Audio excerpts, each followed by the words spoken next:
Assalamualaikum, kembali lagi ke channel aku, Herlinda Sari Devi.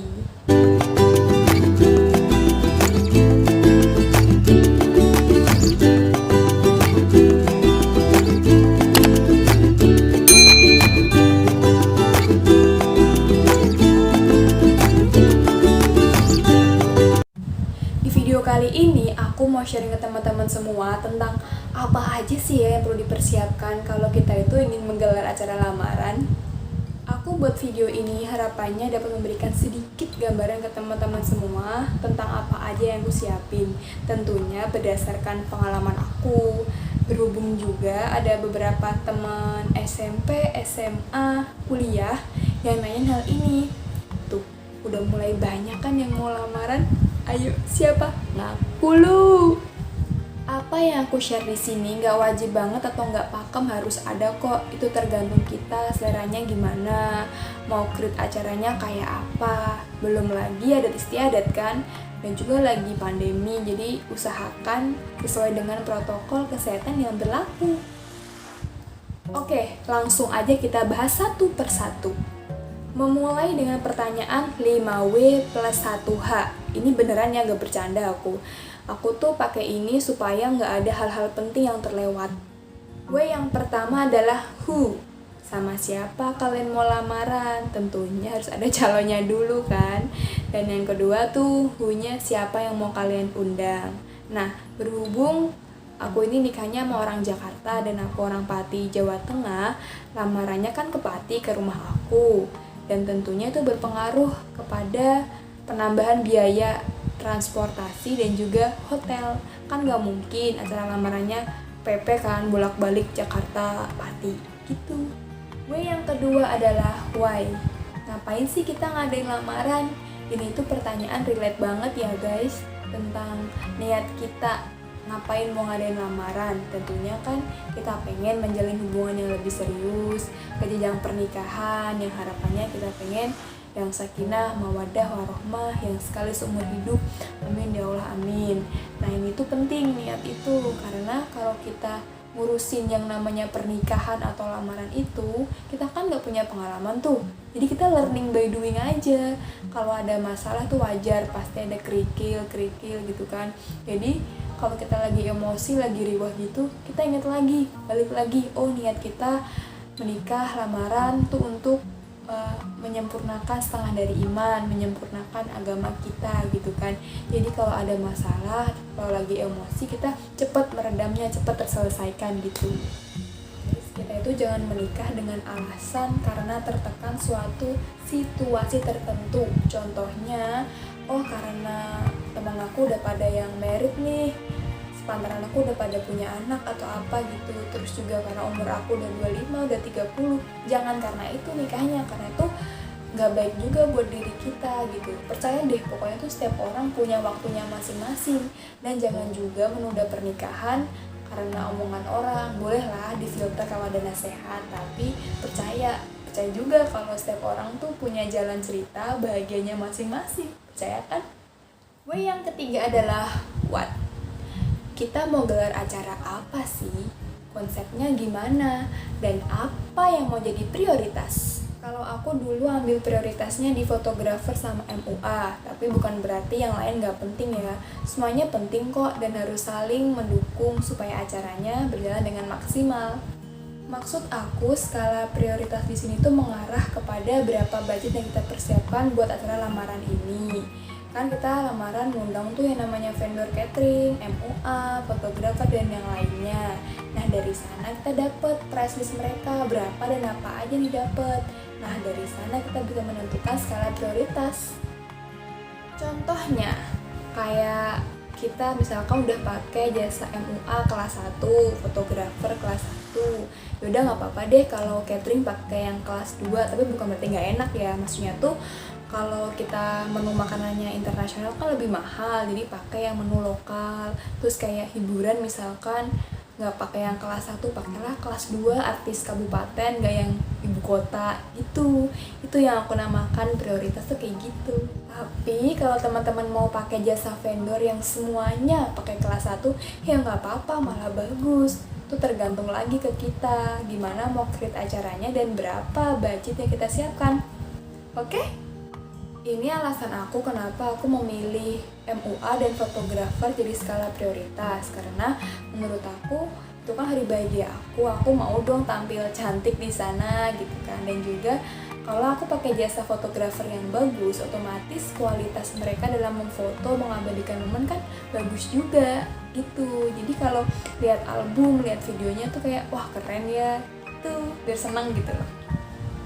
Yang keempat adalah when, kapan kita akan menggelar acara lamaran ini, bulan apa, tahun berapa, durasinya, mulai jam berapa sampai selesai jam berapa. Karena ini agak ngaruh juga ke budget keuangan kita gitu kan.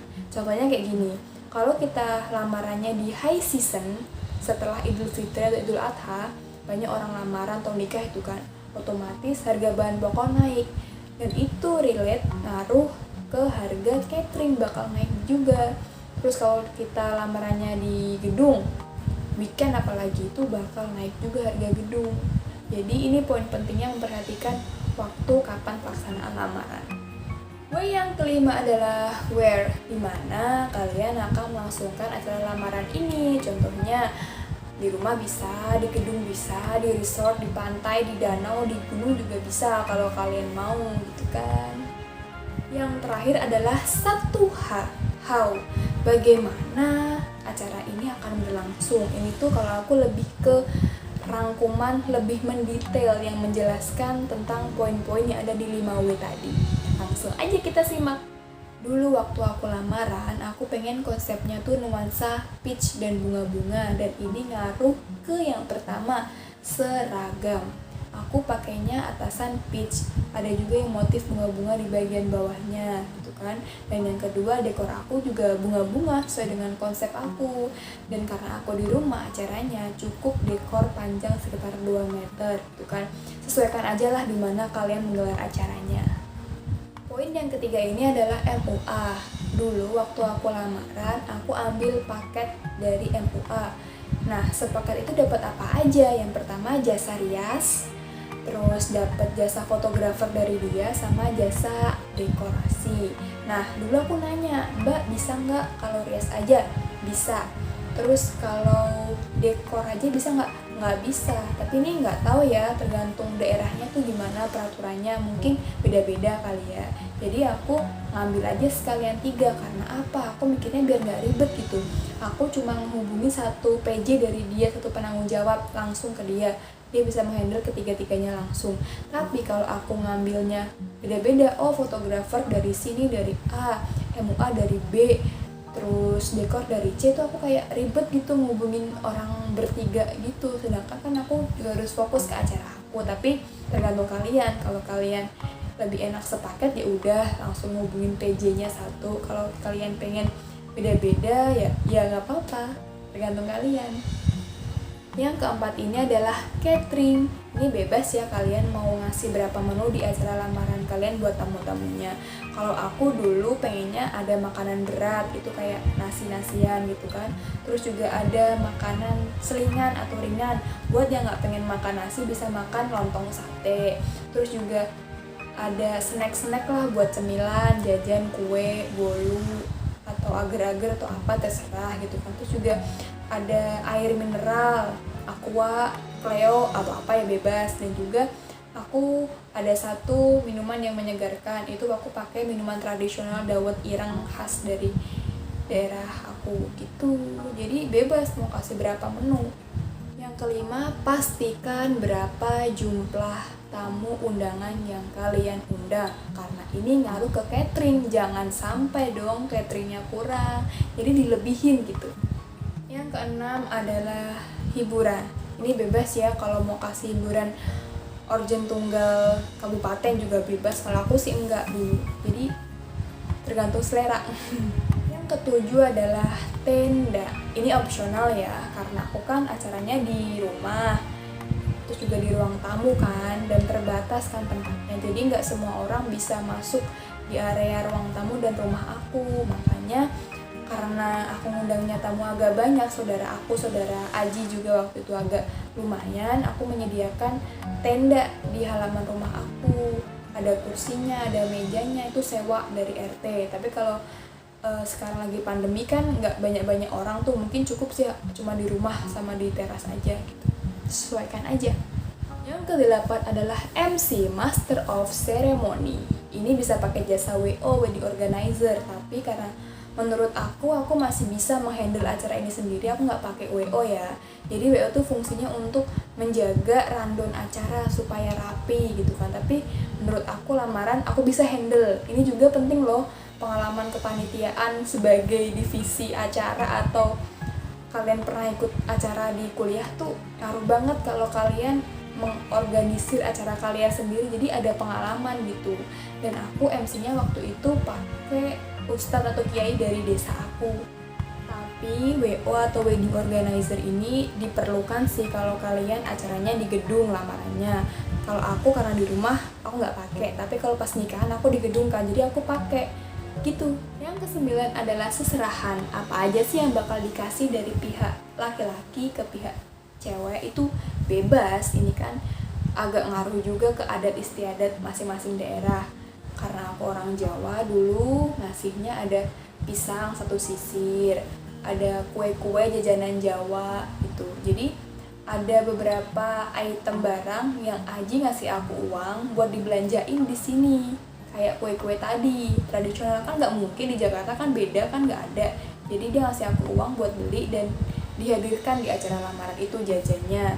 Terus yang dia bawa dari tempatnya di Jakarta itu ada kue-kuean, ada buah, dan ada sejumlah uang juga. Jadi bebas, kalau mau bawa uang juga sok, gak bawa uang juga sok, tergantung masing-masing kesepakatan dan adat istiadat daerah kalian. Yang ke-10 adalah cincin tunangannya jangan sampai lupa beserta ring box-nya. Yang ke-11 adalah rundown acara. Ini tuh aku dulu nggak yang gimana-gimana sih, cuma 3 rangkaian lah umumnya, kayak pembuka, isi, penutup. Pembuka tuh salam, dari mana, ini siapa, perkenalan diri gitulah. Terus yang isi itu mulai masuk ke inti acaranya, maksud dan tujuan Anda itu apa ke rumah saya. Nah, lamaran kan, kalau udah diterima tukar cincin sama makan makanan kue-kue gitu di sekitar, makan makanan kecil.